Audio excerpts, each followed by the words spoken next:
information, and he's going to be talking to us this evening for 15 minutes. Oh, no.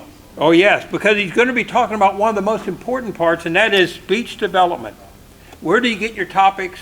How do you get your topics? When do you start preparing for your speeches? How do you get your information and so on? So it's vital, because I know a lot of people come in and they say, I don't have anything to speak about. Wait a minute, you're 48? You're 62? And you don't have anything in your life that you can share? Now, maybe people don't want to hear it, but you have got topics to speak about. So right now, we're going to hear from DTM, Carmelo Belardo III. Yeah.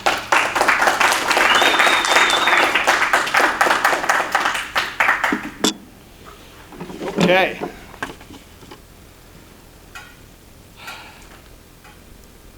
Your speech. What are you going to talk about?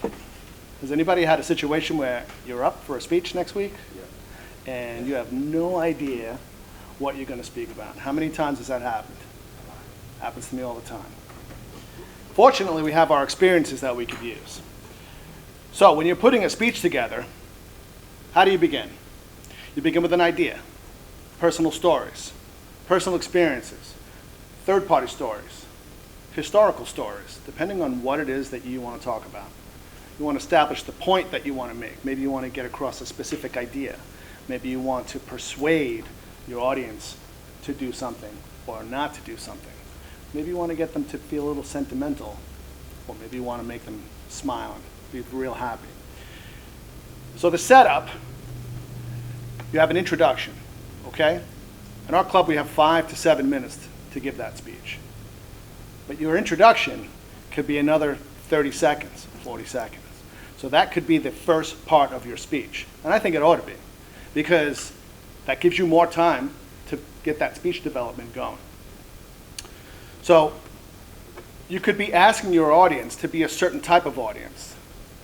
Now, getting back to what Blake said earlier about the solicitation, I believe it's very okay to give a solicitation as long as your introduction tells the audience you're going to be solicited as members of this type of audience. For example, if you're all realtors, I'm going to solicit you to buy my real estate course. I'm not really soliciting you to buy it because you're all not realtors, but that's the idea behind the speech. And I'm asking for feedback on how you, as a realtor, can assist me in making my speech more effective. So then the solicitation is okay because it's part of the speech, it's part of the project. Now, topics, your passion. What is your passion? What is your favorite thing to do? Do you like vinyl records? Do you have a collection of them? Do you have CDs? Do you paint? Do you ride motorcycles? Are you a beer connoisseur? We have one in the room. I recommend you channel that passion, you channel that energy into whatever topic you're going to speak about, like your icebreaker. Your icebreaker is about you. Now, some people use the icebreaker to talk about from the time, hey, I was born on this date, I moved here on this date, and now I'm here in front of you. That's like a large amount of time in a brief amount of time. Some people do that for the last 3 years. Some people do it for the last 3 days. It just depends. We've had some icebreakers that have literally blown our minds because some of these folks open up and tell us the most intimate details of their life because it's something that they've got to get out. And it's touching because they give us the privilege to hear that information. You also want to bring your evaluation form. Now, pathways, some people love it, some people hate it, some people it doesn't matter. But if you look at your pathways, this is very small, but this is a copy of the curriculum. You have your icebreaker, then you have writing a speech with purpose, introduction to vocal variety and body language. So you can use those items to create your next speech. If you like motorcycles, you can use body language to show that you love motorcycles. You can talk about fixing engines or adjusting your mirror while you're driving, whatever you want to do. If you have trouble with pathways, as some of us often do, ask your mentor. And if your mentor's not meeting you halfway, let's say your mentor's not there for you, they don't answer the phone, they don't answer your emails, for whatever the reason, ask somebody else. Don't just wing it, because the information is there. It's a guide. Some of these things are hard, for me anyway, to make a speech for. Like, how do you make a speech for something technical if you don't do some things technically? Well, you kind of bend the rules a little bit. It's not black and white, it's not carved in stone. So if you create a speech, like training horses, what Gary does, I don't think that's technical, but it could be technical. There's some things about that that are technical. So your personal stories, your historical stories, third-party stories, weaved into your point to achieve your outcome. Keep the project goal in mind, so if it's body language, use body language. Now, some people use body language like body language, and it's very, I threw the book. It's very robotic. So you want to make the movements as natural as possible. You also want to make them intentional, because if I'm doing this, that's body language, isn't it? If I'm out in front of the lectern and I'm doing this, that's body language, but it's not really intentional unless you're talking about moving back and forth. So you want your movements to be intentional. If you're going to strike the lectern to prove a point, that's going to prove a point. That's intentional. If you're in front of the lectern and you're speaking to this side of the room and you want to speak to this side of the room, that's intentional. You're not just moving back and forth haphazardly. So you want to know what's going on. You want to know where you're going, like a map. You want to keep that in mind, okay? One thing that's really important, when you're introduced, as a speaker, I write my introduction and I go to the Toastmasters before the meeting and I grab them aside, I grab their attention, and I read my introduction as though I want them to read it. And some of the words might be larger font in red print because I want them to emphasize that word. There might be 3 exclamation points on it. As a table topics master, I usually put in the first line of my introduction, please pay attention, because I don't want to repeat the table topics, because you may not be paying attention. That takes time away from your table topic. So same thing for the speech. Also, when the applause is going on, everybody applaud, please. Nice and loud. If I start talking like this, can you hear me? You can't hear somebody when they begin talking when the applause is still going on. So you want to wait for that applause to die down and then take a moment to pause. Because if someone's doing something, they're not paying attention.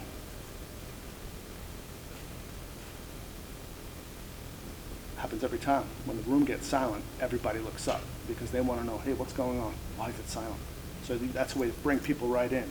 Also, if you say something funny, everybody laugh. If I start talking before you stop laughing, then you're not going to hear what I'm saying.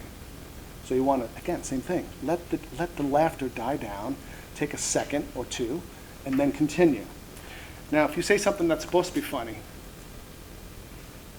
and this is what you hear, that's an opportunity as well. But that's a muscle that's more developed for most of us, not for the gentleman walking behind us. You do have a time limit, okay? So watch the clock. If you're speaking and you hear the dreaded ding, ding, ding, ding, that's not because we want to be rude to you. It's because we want to respect everyone's time. 5 to 7 minute speech is 5 to 7 minutes. It's not 8.5. So you may say, I'm going to get disqualified, but I'm going to finish my speech. Well, there was a point where we were in a hotel room and everybody had silverware and glassware. And just picture 20 people tapping the glass. It's going to tell you, okay, you got to wrap it up. Now, when you put your speech together, you can type it out and memorize it word for word, or you can have the notes here and you can refer to them just to keep you on track. For me personally, I don't like that because then I feel like I have to get it out exactly the way it's on the sheet, the way I said it, the way I wrote it. So I like to use an outline. Now, an outline can be risky for some folks because you're just putting a line there or a word, and then you have to continue. So you want to, for example, let's say I have a word that reminds me of the story that I want to tell. The Rolling Stones concert I saw in 1981. Now I've got to tell that story within about a minute and a half, 2 minutes, because I only have 7 minutes. And I have 2 other stories I want to tell. I want to tell the David Bowie story, and I want to tell the Van Halen story. So I've got to use that time effectively, and that can be tricky. So if that red light comes on and I haven't told my Van Halen story, you aren't going to hear it. And you know what? You won't even know that I didn't get to tell it. So as a speaker, whatever you forget, whatever you don't get to say, your audience is not going to know it. Unless you say, I've got 3 points for you, and you say point 1, point 2, and then the red light comes on and you don't give them point 3, then you're going to leave them hanging. So notes or no notes. If you're out front in the lectern, some people feel you've got to be out front. You've got to be out front. You've got to push it. Go out front. Go out front. Now, out front is a risk. Okay? And I've seen it go very, very, very badly on several occasions. Because if you forget your speech,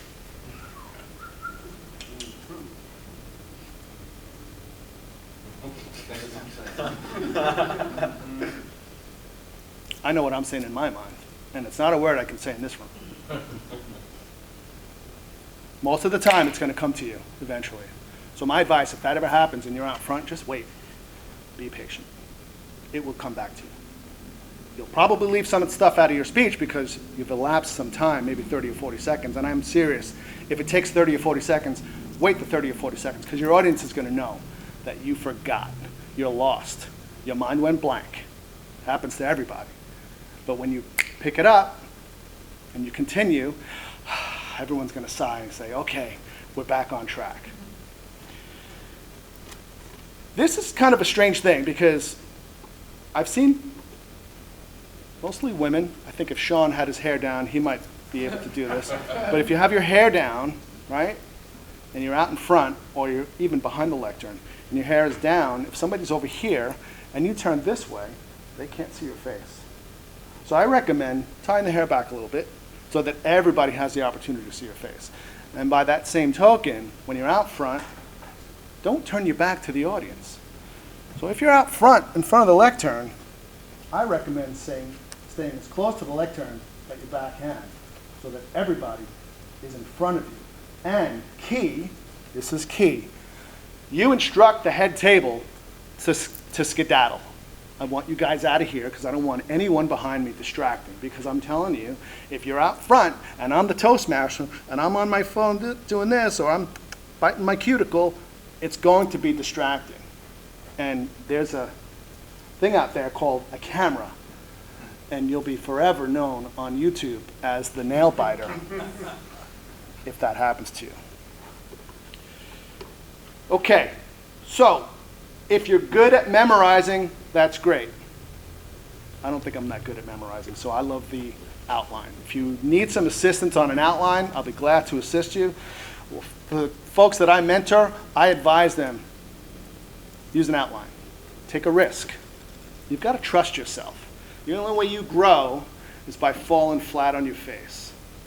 And hopefully your arms go out and stop your face from hitting the floor. But if you don't fail, you won't learn as much. And by doing things that don't go exactly the way you planned, you give your folks an opportunity to fill out those little sheets and make some recommendations. You give your evaluator an opportunity to make some suggestions, to tweak what you have and what you have done, so you can put that in place in the future. Also, pay attention to the speeches that you watch. I have learned so much from that man in the back. Jordan Cameronker. He has a way of just using his voice, his tone, to go down almost to a whisper, yet everybody in the back can still hear him. But it's an effect that you can have on your speech, and it takes your speaking to another level. And I didn't know that before I joined Toastmasters. So there are so many opportunities that you have as a speaker on the schedule. Most important things I recommend is the introduction. And again, if you have trouble with introductions, ask somebody to assist you, and tell the Toastmaster how you want them to read it, and instruct them. Do not deviate, do not ad lib. Because if you read it the way that I ask you to read it, you're doing me a favor. If you read something and you go off on a little tangent, I'm standing there over there saying, hey man, you didn't follow my instructions. And the Toastmaster is there to make the speaker look good by doing the introduction the way they want it done. So I'm just about out of time. So I'm going to vacate the lectern. Thank you very much.